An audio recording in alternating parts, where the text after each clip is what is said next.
Álvaro Beleza defende que mais importante que ajudar as vítimas da crise é controlar a dívida pública. Marques Mendes saúda Carlos Moedas como um inventor tardio das obras para combater as cheias. Pedro Delgado Alves analisa o caso de corrupção no Parlamento Europeu e discute o que fazer. É a última edição de 2022 dos Comentadores, com Pedro Tadeu e eu, Nuno Ramos de Almeida. Conseguimos, e essa é a nossa coroa de glórias, passar o ano sem falar de Cristiano Ronaldo. Os Comentadores. Eles analisam, eles debatem, eles opinam, eles influenciam, eles discutem, eles ensinam, eles divertem, eles manipulam. Eles viciam a República. Ora viva, olha que depois dessa entrada só me está a apetecer falar de Cristiano Ronaldo, mas pronto. Podemos, ainda por cima tu és próximo da família, segundo ouvi dizer, não é? Porquê é que eu sou próximo da família? Estás a negar? Estou a negar, não tem nada a ver com a família do Cristiano Ronaldo. Nego. Sou eu e aqueles que negaram Jesus, não é? Bom, vamos então aqui ao nosso assunto. Vamos começar pelo Álvaro Beleza, que em reação ao anúncio pelo Governo, a seguir a um Conselho de Ministros, da entrega de 240 euros às famílias mais necessitadas, numa lista que envolve cerca de 1 milhão de famílias, e também o anúncio do aumento do salário mínimo, que já anteriormente acordado em concertação social, e ainda da projeção de que o déficit vai ficar em 1,5%. Tudo este conjunto merecem as seguintes reflexões de Álvaro Beleza, que passo agora a ouvir. Isto é uma boa notícia para aqueles portugueses que de facto têm dificuldades. Basta irmos ao supermercado e percebemos, ainda hoje vi números da inflação, na alimentação os preços subiram 18,5%, portanto é brutal. E este apoio vai atingir cerca de 3 milhões de portugueses. Infelizmente temos 3 milhões de portugueses a viver no limiar da pobreza. Isso é que é pena e esperemos que Portugal que ganhe balanço deste crescimento económico deste ano, que vamos ter um crescimento económico muito grande, talvez o maior da Europa, e que mantenhamos esse balanço para o futuro. Isso tem a ver com o ponto 5 do déficit. É importante diminuir o déficit da dívida, porque é isso que nos permite também ter a folga orçamental para este tipo de apoios, que devem ser pontuais nestes casos agora, para aqueles que mais precisam. Estamos a viver uma situação extraordinária da crise económica mundial, da inflação, até esta situação da inflação estar devidamente amainada. Hoje a Reserva Federal Americana só aumentou meio ponto, porque no fundo parece que há uma tendência de entrarmos em planalto na inflação e que agora poderá ser corrigida, mas vai demorar tempo até se corrigir esta inflação muito alta. Mas havendo Portanto, o governo tem que ser prudente. Ora bem, começo já eu, só para dizer duas outras coisas muito, muito genéricas e depois podemos aprofundar mais a discussão, que é isto... O problema estrutural que o país tem, não é? A reforma estrutural que devia ser feita, obviamente que é resolver o problema dos baixos salários. Quer dizer, não parece que haja muitas dúvidas que todo o país melhoraria se os salários, em média, fossem melhores do que são. Agora, há sempre uma razão para isso nunca acontecer. Ou é o Estado endividou-se e vem aí a Troika e congela tudo, ou é uma pandemia, ou é uma guerra. Nunca acontece. E então, quando finalmente há uma folga, só aconteceu um bocadinho no tempo da geringonça, porque havia pressão à esquerda para isso. Mas agora que há uma folga orçamental, que pelo menos este ano podia-se fazer alguma coisa a esse nível, não, na função pública continua-se a fazer aumentos salariais muito, muito abaixo do que tem a ver com a inflação, e isso, se tivesse acontecido de outra maneira, poderia ter ajudado o setor privado, que empurrava o setor privado também a ter que subir os salários nas suas áreas, e na concertação social nem sequer discutir o assunto, quer dizer, passa-se pela rama, nem é debate. E esta posição de Álvaro Beleza, que é uma pessoa do PS, alinha com as posições que habitualmente a direita tem nestas matérias, o que mostra um bocadinho, digamos, uma incapacidade para ver as coisas de outra maneira, não é? E isso é bastante triste. É, para já, o que eu tenho a dizer. Nuno. Bom, eu não sou biólogo, mas se houvesse uma designação em latim para o Álvaro Beleza, devia ser blocus centralis, qualquer coisa, e subespécie, porque eu às vezes não sei se ele é do PS ou do PSD, não é que em matéria de economia isso faça grande diferença, mas às vezes parece mais do PSD que do PS. A questão, eu acho que aqui há vários equívocos. Há um que tu colocaste, que é, nós temos um problema estrutural na nossa economia. E esse problema estrutural é nós termos uma economia alicerçada em baixos salários e em setores que não criam produtos de grande qualidade. Isso só é possível com salários elevados e com formação. De outra maneira, aquilo que acontece é que os nossos melhores técnicos imigram, que não há dinheiro na economia para gastar e, portanto, reproduz sempre esta economia de salários muito baixos e, portanto, as questões estruturais da economia não se resolvem e mesmo que a gente melhore um bocadinho a dívida, vamos voltar a endividar-nos porque a economia não produz o suficiente para nos governarmos. Este é o primeiro problema. O segundo problema é a ideia que o déficit em si mesmo é um condicionalismo fortíssimo da economia. De alguma forma se a gente dividir, vai ter que pelo menos pagar os juros da dívida. E os juros da dívida neste momento são 6 mil milhões, ou serão à volta disso por ano. Portanto, é um condicionalismo. Mas também é verdade que quando nós tivemos a maior taxa de juros sobre a dívida, nós tínhamos menos dívida que temos agora. Sim. Porque tínhamos 17%, e agora temos muito menos e já tivemos quase valores, não digo negativos, mas perto do zero. Porque aquilo que se coloca é que basta a Europa dizer que em última instância paga a dívida dos países e emite moeda, o Banco Central Europeu, para que esta questão seja resolvida. Agora, é estranho que no momento de uma altíssima crise, em que se falam que as taxas de juros das casas podem chegar, as taxas de juros do dinheiro, que depois se reflete na Euribor, pode chegar no verão a 4%, o que vai ser o despejo de milhares de portugueses das suas habitações, a maior preocupação do governo seja cortar 2.200 milhões do déficit. 2.200 milhões, de volta a repetir, que é mais do dobro que a Comissão Europeia lhe exigiria cortar em anos normais, sendo que em anos de crise nem dizias cortar. Sendo que isso depois em valores absolutos não se reflete, como creio que estavas a dizer, no valor absoluto da dívida, desce em porcentagem do PIB, porque mas a dívida realmente também não está a descer o suficiente. Portanto, As dívidas não... uma vez o engenheiro José Sócrates disse que as dívidas não eram para ser pagas, não é? E toda a gente caiu em cima dele, mas eu acho que ele tem razão no que está a dizer. A dívida em si não é para ser pago, os juros da dívida é para ser pago e é para ser gerido. E a questão de fundo é, nós só pagamos a dívida se produzirmos. Ora, nós só produzirmos se tivermos uma economia muito diferente da que temos atualmente. Não podemos ter apenas uma economia baseada nos fluxos turísticos. Não podemos. E a questão do Partido Socialista é que faz a chamada quadratura do círculo. Pretende ser o melhor aluno da Europa, não percebendo que foi a Europa e o euro, e sobretudo o euro, que nos colocaram neste beco sem saída. Porque nós, antes de entrarmos no euro, a dívida teria para aí 16% do PIB, e depois do euro já está em 130%. Portanto, provavelmente, a moeda... aquilo que ela privilegia do ponto de vista económico no comércio e no turismo e não em setores produtivos, é culpada da nossa situação cada vez mais precária do ponto de vista económico. Portanto, é preciso ver o quadro mais alargado e não ficarmos todos muito conformados com uma prenda de Natal de 240 euros.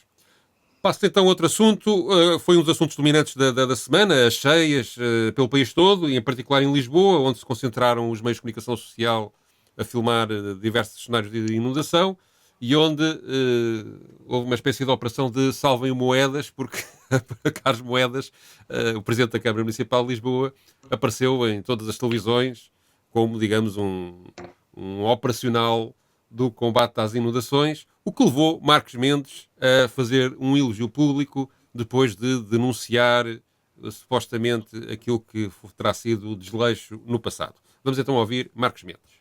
Agora, porquê é que durante anos se fala disso e não se faz? Porquê? Sim, porque é uma questão com anos. Por uma razão muito simples, é preciso dizer as verdades, porque não dá votos. Essas obras não dão votos. Não dão votos. São obras subterrâneas, ninguém as vê, custam bastante dinheiro e, portanto, Criou o caos na cidade. Não enchem o olho.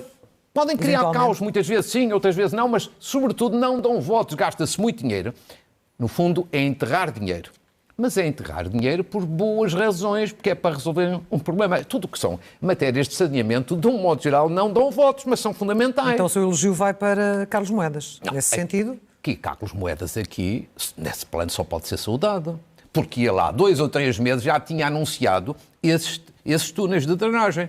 E depois, até ele próprio disse que na véspera foi aprovado o orçamento com vista a financiar essas obras. Portanto, durante anos não se fez. Agora, finalmente, vai ser feito. Um investimento grande para estar concluído em 2025. Portanto, aí só podemos saudar Carlos Moedas. Vamos ser generosos, ou vou ser generoso e vou dizer se quiseres, eu posso então, começar Começa lá. Eu acho que, por vezes, o Marques Mendes, embora a gente saiba, devia fazer declarações de interesses. No sentido de dizer, eu não estou a fazer uma análise, estou a fazer propaganda política, porque obviamente foi presidente do PSD e o Carlos Moedas é o candidato do seu partido. Eu acho que há aqui 2 níveis de análise. Um é o chamado Plano de Drenagem de Lisboa e outro é a situação. A situação é muito clara. Mesmo que tivéssemos plano de drenagem de Lisboa, provavelmente teríamos cheias, dada a situação de caos urbano que os PDMs sucessivos criaram, de uma construção excessiva na cidade e de uma impermeabilização excessiva da cidade. O Expresso dizia que Lisboa era 58% impermeável, portanto bastante superior a outros concelhos. A situação do plano de drenagem de Lisboa não começou com Carlos Moedas, não é? Ela vem já de 2002, de uma proposta de Carmona Rodrigues, portanto um presidente independente nas listas do PSD e do CDS, ficou parada e na gaveta até 2014, não é? 2008 foi abandonada já no tempo de António Costa por falta de verba e em 2014 ela começa. E a verdade é que desde que ela começou, há concursos públicos, há contratos e até há obras. Foram feitas 3 das novas bacias de retenção e foi feito um dos túneis mais pequenos que estava a fazer. E até durante esse período se conseguiu o financiamento de 250 milhões de euros do Banco Europeu de Investimento para essas obras. Elas vêm certamente tarde, não são alheias aos atrasos dos concursos, aos concursos estarem vazios, aos protestos dos concursos e a toda o rame-rame da contratação pública, são tardias, mas estão a ser feitas. Agora, mesmo que sejam feitas e não são para 2025, como diz o Dr. Marques Mendes, não sei se ele é doutor, é engenheiro ou parapsicólogo, mas é uma coisa há de ser, são até 2030, é 2016 a 2030 o plano geral de dragagem, mesmo que elas sejam feitas, nós vamos continuar a ter problemas. Aliás, porque está previsto no PDM, que foi negociado entre o PSD e o PS, o PDM de Lisboa, o dobro da construção em sítios que são leitos de cheias, como Sete Rios e Alcântara. Vai-se continuar a construir. E não é por pequenos caneiros ou médios caneiros de betão que se vai substituir aquilo que era normal, que era as águas desciam pelos lençóis freáticos até ao rio. Acresce que, embora nesta matéria as alterações climáticas tenham costas muito largas, acresce que estes fenómenos extremos vão se multiplicar. Isto é, nós tivemos as chuvas de 9 de dezembro maiores desde 1856. E estes fenómenos extremos, onde as secas e as cheias vão se multiplicar. E há outro problema adicional, que é a subida do nível médio das águas do mar. Que em Lisboa traz esse problema também. Não é? Eu, só para tirarmos a dúvida, porque nós também temos declarações de interesse, eu sou militante do PCP, portanto pode haver aqui, pode haver aqui alguma desconfiança em relação à qualidade daquilo que estamos a dizer, mas então eu trouxe aqui o insuspeito polígrafo, que não tem nada a ver com este tipo de ideologias que nós defendemos, onde, apesar de tudo, são caridosos, que era o que eu estava a dizer há um bocadinho, a tentar dizer em relação a Marcos Mendes, que acho que ele está, não queria dizer que ele está a mentir, mas está equivocado, não é? Eles classificam esta informação, portanto, a pergunta é, Moedas diz que foi ele que consignou a obra para os túneis de drenagem em Lisboa. É verdade? eles respondem verdadeiro, mas. O mas é aqui muito... O verdadeiro é completamente generoso, porque eles próprios dizem que, embora seja verdade que Carlos Moedas tenha assinado o contrato final, o que é certo é que, estou a citar, o que é certo é que o social-democrata herdou um projeto praticamente completo, de onde constava, inclusivamente, um contrato já assinado em dezembro de 2020, a fechar o ano, e isto na Câmara que era liderada na altura por Francisco Medina. Portanto, quando Carlos Moedas, logo 2 meses depois, ou aqui há 2 meses... Hã? Fernando Medina, sim, mas eu estou a dizer, quando Carlos Moedas, aqui há 2 meses, se apresentou a dizer que esta obra ia para a frente e que ele tinha resolvido o problema e repetiu a mesma mensagem agora durante este período das cheias, está, no mínimo, digamos, a distorcer um bocadinho a realidade dos factos, porque isto, como o Nuno explicou, vem bastante de trás e foi trabalhado bastante de trás, o que não impede que seja justa a crítica, que também Marcos Mendes faz, de que isto foi um processo demasiado longo, demorou 20 anos, demasiado longo, e devia ter sido despachado muito mais depressa, e é de facto uma obra fundamental. Deixa-me dizer-te uma coisa, o que me inquieta também é a comparação que ele faz à questão do aeroporto. Porque ele, na campanha eleitoral, sobre o aeroporto, ele disse que o aeroporto devia sair de Lisboa e disse que a melhor hipótese era Alcochete. Já depois de eleito, depois de fazer essa campanha eleitoral, neste momento ele está a dizer que o aeroporto deve se manter em Lisboa e que a melhor hipótese, porque é o que querem a empresa que está no aeroporto, é Montijo. E, portanto, eu dá-me a ideia que o Moedas é conforme a simpatia da comunicação social e o vento, não é? Neste caso, a chuva. Ele diz uma coisa e o contrário dela.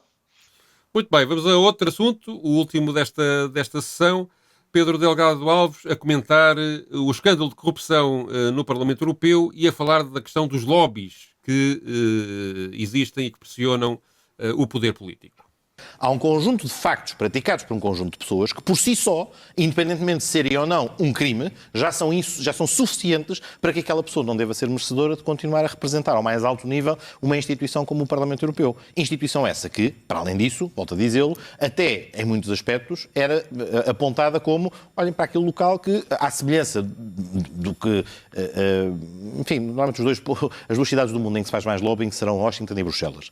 E ambas foram desenvolvendo mecanismos para dotar de maior transparência estas interações com os decisores, obrigar à publicitação das atividades dos lobistas, obrigar a que estes identifiquem a quem é que prestam serviços e em que condições, mas em ambas as circunstâncias, em ambas as cidades, em ambos os sistemas políticos, a tendência depois é para quem quer dedicar-se a isto, e quando digo isto não estou a dizer a atividade lícita de lobbying, que é a representação de interesses, mas a atividade ilícita de prática de atos de corrupção, de aquisição de favores e da compra, neste caso, não é tanto votos, isto também é peculiar, não é peculiar, mas é curioso que o caso que venha a lume seja no Parlamento Europeu, quando muitos dos temas, que não é tão peculiar quanto isso, porque o Parlamento também tem vindo a adquirir maior relevo decisório nas instituições europeias. Não tinha tanto. Mas tem efeito em todas as instituições comunitárias? Mas há aqui uma dimensão. Por um lado, o Parlamento é mais, digamos, é uma soft belly, é um lombo mais frágil, na medida em que, por um lado, são muito mais parlamentares, o grau de escrutínio é menor e, portanto, a capacidade de ganhar influência é muito maior do que, por exemplo, na Comissão, em que a máquina, o aparelho burocrático, o registro das agendas, a capacidade de registar a pegada legislativa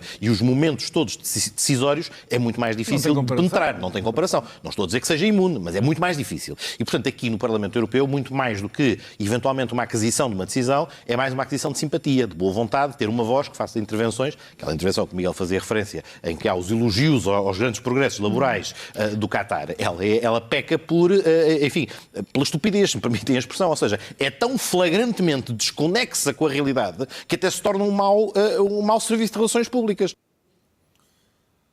Ora bem, só para contextualizar um bocadinho, portanto, houve um conjunto de pessoas do Parlamento Europeu, assessores, uma vice-presidenta do Parlamento Europeu e um ex-eurodeputado, que estão, depois de uma operação policial, indiciados por suspeitas de corrupção e foi encontrados em casa destas pessoas, ou de algumas destas pessoas, 1,5 milhão de euros em notas.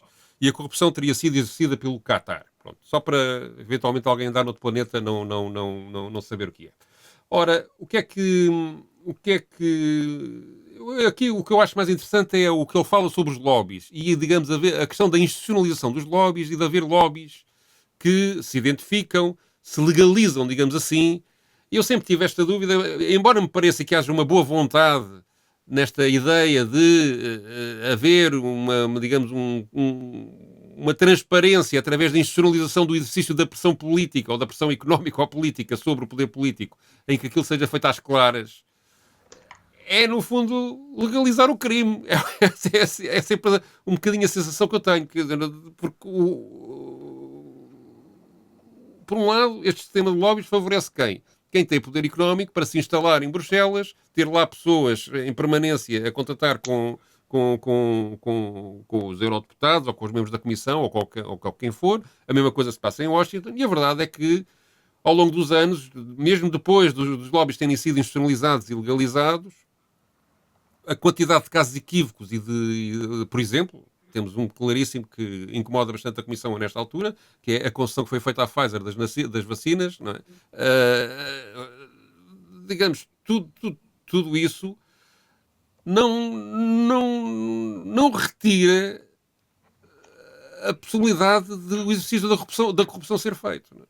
E, portanto, parece, claro que não é completamente inconsciente pensar que os políticos devem fechar numa redoma lá no Parlamento Europeu e que não contatar com ninguém. Mas, digamos, haver a aceitação de que o lobby é uma coisa natural é algo que eu acho que, logo à partida, corrompe o próprio espírito da independência do poder político em relação aos poderes económicos, que me preocupa bastante. Depois há este caso particular, que obviamente que é um pouco diferente disto, porque se aquilo que se conta for verdade, e atenção, porque tantas vezes tem acontecido que nós vemos que a própria justiça é manipulada politicamente e pode haver aqui qualquer operação que esteja a escapar, porque também acho estranhíssimo, sinceramente, isto ter feito precisamente na semana em que o Mundial está a acabar, e que a investigação só começou este ano. Enfim, acho isto assim um bocadinho...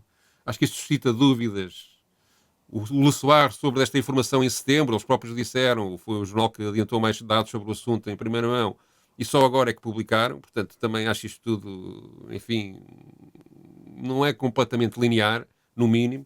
Mas, independentemente disto, e que são dúvidas que se calhar não têm razão de ser, há aqui um caso de corrupção que é gravíssimo e que não pode, quer dizer, apesar do que o Pedro Delgado Alves diz, o Parlamento Europeu, de facto, não tem poder decisório. Portanto, se estas pessoas, se alguém gasta 1,5 milhão de euros para gastar com políticos que não têm poder efetivo decisório, não decidem orçamentos, não decidem concursos, não decidem nada, é porque eles depois faziam qualquer coisa que influenciava as pessoas que realmente tinham esse poder de decisão. E eu acho que estamos longe de ter uma resposta para esta dúvida. Ou seja, se estas pessoas realmente foram corrompidas, qual foi a segunda etapa, qual foi em que é que consistiu a corrupção e quem é que executou o que foi pedido. Faz favor dizer. Sim, eu acho que aqui há várias questões. Primeiro, na Europa, ao contrário dos Estados Unidos, não existe o agente de um país. Isto é, não pode estar registado no lobby, Sim. pelo que eu percebi e ouvi em debates, não é um assunto que eu domino profusamente, embora tenha andado pelo Parlamento Europeu a trabalhar, não existe isto.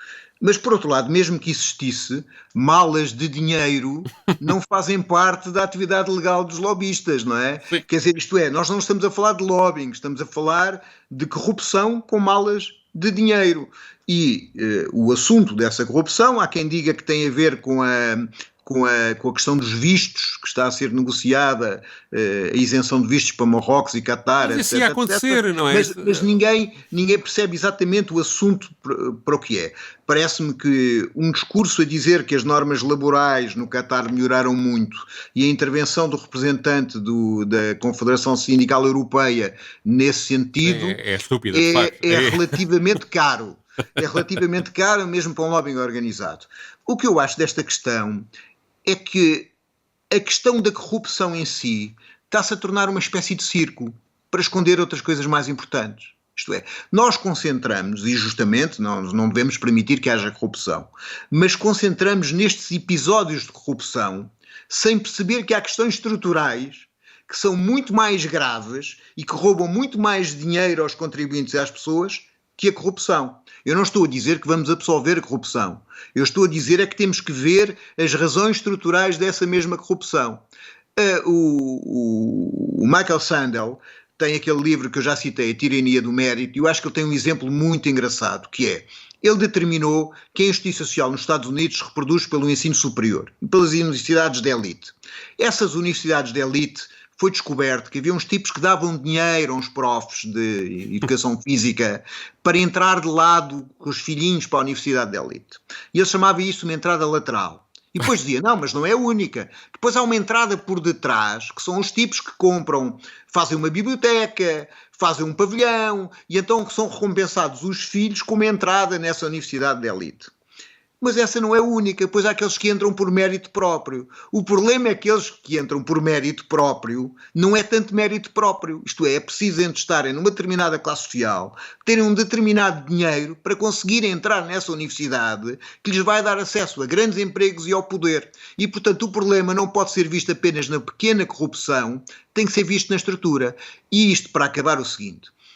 Um capitalismo que é rentista e que precisa do dinheiro dos contribuintes e dos contratos dos contribuintes para fazer grandes lucros, que é o que se verifica, por exemplo, na saúde, onde mais de 50% do orçamento do Serviço Nacional de Saúde vai para privados, é um maná de corrupção, seja ela legal ou ilegal, mas é uma situação que não é normal. Sim. Um capitalismo em que os detentores do poder são sempre de grandes escritórios de advogados que depois passam para os interesses financeiros, é um maná de corrupção. E, portanto, aquela pequena corrupção que faz tantos escaparates nos jornais, que é faz que as pessoas se indignem no táxi e no café, esconde muitas vezes a estrutura maior que é a grande corrupção que acontece todos os dias. Muito bem. Esquecemos das notas, ou não? Queres dar as notas agora, todas enfiadas? As notas de enfiada podemos dar, se quiser. Então, vamos lá. Álvaro Beleza, nota técnica, o que é que achas? 5. 5? Pá, e porquê, pá, tão baixa, pá? Quer dizer, é assim, eu faço uma declaração de interesses, quer dizer, irrita-me um bocado o Álvaro Beleza e aquela sua posição, já basta o PS ser tão de direita para termos ainda mais à direita do PS, não é? Aquela coisa de... Portanto, eu dou-lhe um 5. Eu dou-lhe um 8, porque acho que apesar de tudo... É simpático e tal, andou no barco de Timor, não foi? Não, e não é por isso, apesar de ele também... Merece viver. Não, só além de merecer viver, acho que mostrou ali, digamos, uma certa preocupação social. Apesar de tudo, acho que não. É como a Joné e os bifes. Tem uma grande preocupação. Acho que apesar de tudo. Portanto, 5 na nota técnica. Deixa cá colocar isto para ser mais rápido. E quanto à nota artística, aí sim eu dou-lhe uma nota mais fraca, porque acho que ele se atrapalha um bocadinho a falar. Vou um 7. Um 7. Eu dou-lhe um 6, porque ele acho que tem o mesmo guarda-roupa que o Fernando Santos. Portanto, isto está uma média de 5,75. Marcos Como o Guardian dizia, ele é o gajo que dormiu com o fato. Já vi fatos piores. Aliás, ele faz parelha com o Miguel Relvas, não é? No comentário, não é? Acho que é com o Miguel Relvas, não é? No comentário ou na moda? É que também o Miguel Relvas acho que tem uns fatos mais... Sobretudo o lenço que ele usa constantemente a substituir a gravata. Acho que aquilo é mais impactante. Tem ali mais choques. Claro. Nós estamos a perder um grande destino na moda. Não, exato. Polícias da moda. Nuno e Pedro, Polícias da moda. Marcos Mendes, nota técnica. Eu acho que aqui, posso eu adiantar, eu aqui sim dou um 5, porque objetivamente aquilo que ele diz sobre o Carlos Moedas é pura propaganda, não é por apoio ao Marcos Mendes, ao Moedas, e não tem consistência nem base para dizer. A parte referente ao Moedas, não a parte sobre os problemas destas obras estarem muito atrasadas. Nuno. Eu dou-lhe um 4, pela mesma razão. Ok, 4. Muito bem. Então, enquanto a nota artística, o Marcos Mendes tem aquela coisa de ter muito treino nisto e, de facto, ser convincente. Portanto, dou-lhe, quando ele diz aquela coisa, é preciso dizer as verdades. Aquilo faz-me sempre lembrar o Rui Santos e o futebol verdade. Eu lá que hoje só falo de futebol. Então, eu por mim dou um 12. Espera aí, o que é que eu dei há bocado? Eu não escrevi aqui, foi... Tu deste um 5 e eu dei um E 4. tu deste um 4, foi isso. Então, e quanto à nota artística, o que é que dás? Dou-lhe um 10. Então vamos lá tirar, um 10. Não é isto. Pá. Estes botões são muito pequeninos e quando eu carrego, depois às vezes vem coisa. Portanto, 10. Isto dá uma média de 6, não, falta aqui a minha nota.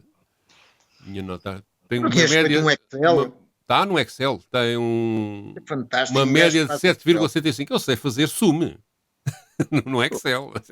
Não é qualquer um. Eu sei fazer sum e média e tal. Sei fazer essas coisas. Ora bem, e finalmente, quanto ao Pedro Delgado Alves, acho que aquilo que ele diz geralmente está certo, apesar depois de eu ter esta divergência na abordagem que ele faz em relação aos lobbies, mas dou-lhe um 10. Acho que não tenho crítica especial a fazer. Oi? 10. E tu? Eu dou-lhe também um 10. Olha, fica já.